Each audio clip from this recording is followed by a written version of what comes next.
Hozirgi holatda bo'layotgan bolalardagi kasallik, ya'ni virus haqida sizlarga gapirmoqchiman va undan profilaktika himoyalanishni aytib o'tmoqchiman. Hozirgi holatda bolalarda gripp qanaqa o'tyapti? Yuqori temperatura 39-40, ich ketish, qusish. Bu virus juda ham kuchli kelyapti bolalarda. Ba'zi hollarda bolalar tuzalib, yana qaytalanib qolyapti. Bundan tashqari yo'tal juda quruq, ketma-ket, davomiy bo'lib qolyapti.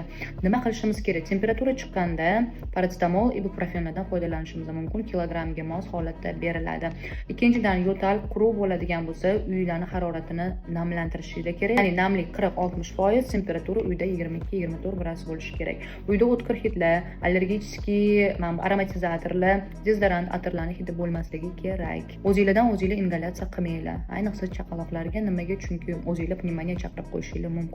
Kasal bolalar bilan kontaktda bo'lish kerak emas. Allergik ovqatlarni yeyish kerak emas. Masalan, shirinliklar, achchiq sho'rlar, gazirovka, kireshki, chips, qurt, shunaqa narsalarni allergik fonda bo'g'ilib qolish holatlari ham yuzaga kelyapti.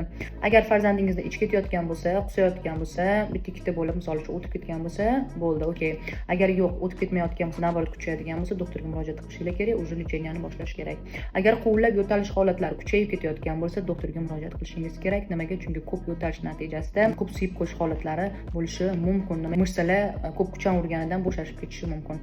Bundan tashqari, oqsilga boy ovqatlarni ko'proq iste'mol qilish kerak va immunitetni ko'tarish kerak. O'zi umuman immunitetni doim ko'tarib, defitsitlarni qoplab yurish kerak bo'ladi.